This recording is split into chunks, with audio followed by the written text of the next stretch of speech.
Salut à tous, Titi1201, j'espère que vous avez la patate, les filles comme les gars. Et aujourd'hui on va se retrouver sur le thème de la romance. Alors ça va être des grosses pépites sur des animés.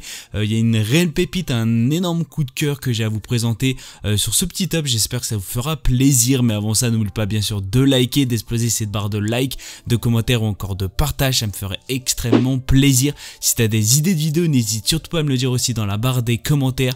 N'hésite surtout pas aussi à aller sur mon Discord ou encore sur mon Facebook si tu veux parler avec d'autres personnes ou encore avec moi-même sur le thème des animés ou encore des jeux vidéo sur le thème de l'animé. Sur ce, on va s'attaquer tout de suite sur cette vidéo. Alors on va parler de Kusuriya no Hitori Goto, ou si vous préférez les carnets de l'apothicaire. On est basé sur 24 épisodes de 23 minutes. Il est sorti entre 2023 et 2024. Il y a la VF de disponible pour les intéressés. On est plus sur du drame, de l'historique, du mystère, de la romance, de la médecine et bien sûr de l'enquête. Pour les intéressés, il est disponible sur Crunchyroll. À l'est se trouve une terre gouvernée par un empereur dont les épouses et les femmes au service de l'État vivent dans un vaste complexe appelé Honggong, le palais arrière. Mao Mao, une fille modeste élevée par son père apothicaire, n'avait jamais imaginé que l'arrière-palais aurait quelque chose à voir avec elle jusqu'à qu'elle soit kidnappée et vendue pour y travailler comme servante. Bien qu'elle ait l'air ordinaire, Mao Mao a l'esprit vif, aiguisé et possède une connaissance approfondie de la médecine. C'est son secret jusqu'à rencontre Jinchi, un résident du palais au moins aussi perspicace qu'elle. Il voit à travers la façade de Mao Mao et fait d'elle goûteuse personnelle d'une des favorites de l'empereur pour qu'elle puisse goûter la nourriture de la dame à la recherche d'un poison.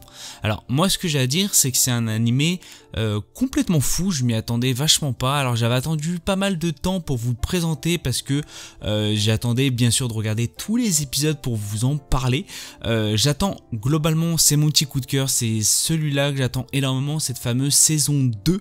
Mais la saison 2, on a enfin été hypé et elle sort qu'en 2025. C'est-à-dire c'est un semi-hype, j'étais énormément déçu, je pensais qu'ils allaient la sortir en fin d'année.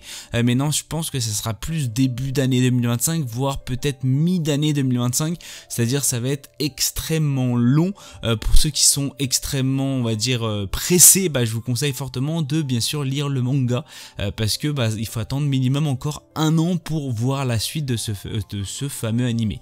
Ce que j'ai à dire c'est que globalement dans l'animé on apprend pas mal de choses et il est vachement intéressant et extrêmement drôle. Il y a des petites phases de blagues qui font extrêmement plaisir à regarder. L'animé graphiquement c'est une régalade, c'est une pépite, il y a vraiment rien à dire pour une animation. J'ai été complètement scotché et c'est ce qui m'a rendu vraiment dans le sens où je voulais encore voir la suite. C'est aussi graphiquement ça m'a vachement intéressé et je pense qu'il n'y a pas que ça, il y a l'histoire, il y a le scénario, tout ça qui était vachement intéressant et je pense qu'il pourrait faire extrêmement plaisir à pas mal de personnes.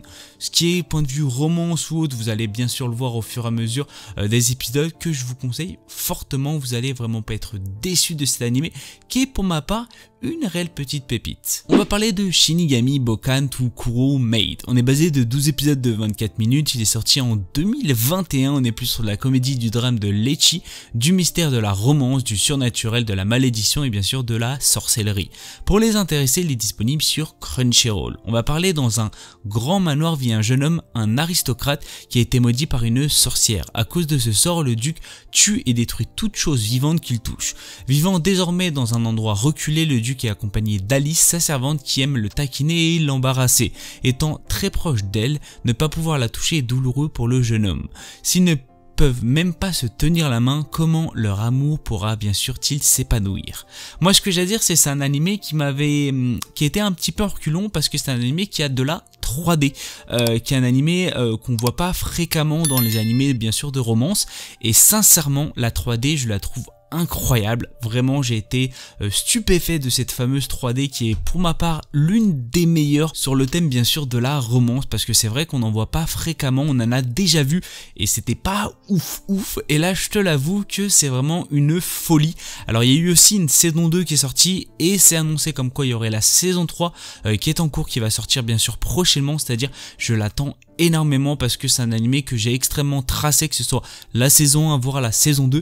Point de vue romance, bien sûr, je la trouve vraiment adorable, c'est vraiment quelque chose de extrêmement beau, voire mignon à certains moments, et je pense que vous allez grandement l'apprécier.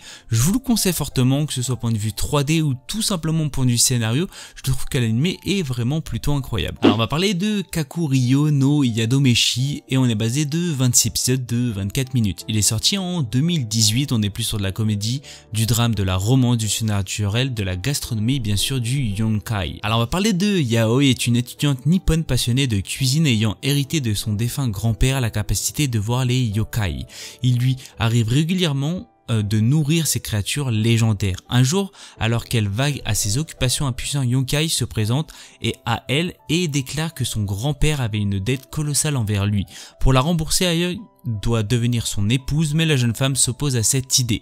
En échange, elle lui propose plutôt de travailler dans l'auberge, dont bien sûr il est propriétaire. Alors moi, ce que j'ai à dire, c'est que c'est un animé complètement fou. Je suis pas extrêmement fan d'habitude des animés par rapport aux yokai. C'est vrai que j'en regarde très rarement. Alors c'est vrai que je suis pas extrêmement calé dessus, mais c'est un animé qui m'avait plutôt hypé, que ce soit graphiquement, qui m'avait vachement intéressé point de vue résumé, et je me suis dit bah tiens, je vais me lancer et je vais le regarder. Ce que j'ai à dire, c'est que c'est vrai, il y a certaines phases, on va dire point de vue romance, n'a pas été trop approfondi, il manquait un peu de romance sur ce point là. J'espère vachement bien sûr sur saison 2 qu'ils feront quelque chose comme ça. Pourquoi je vous en parle? Parce que bien sûr une saison 2 a été annoncée. Alors bien sûr ça sera pas pour 2024, ils annoncent plus ça pour 2025, mais j'espère globalement que ça va suivre bien sûr par rapport à la saison 1 qui était, je trouve, vachement intéressante, et bien sûr que les 26 épisodes on les voyait pas du tout passer, et je pense que si vous êtes fan un peu de surnaturel, de gastronomie, de romance, de comédie et tout ça, je pense que l'animé va vraiment t'intéresser, et je pense que tu vas vraiment tracer tous ces fameux épisodes. Malheureusement c'est la fin de cette vidéo, j'espère qu'elle vous aura fait plaisir. Si vous avez des idées de vidéos ou tout autre, n'hésitez surtout pas à me le dire dans la barre des commentaires, ça me ferait extrêmement plaisir.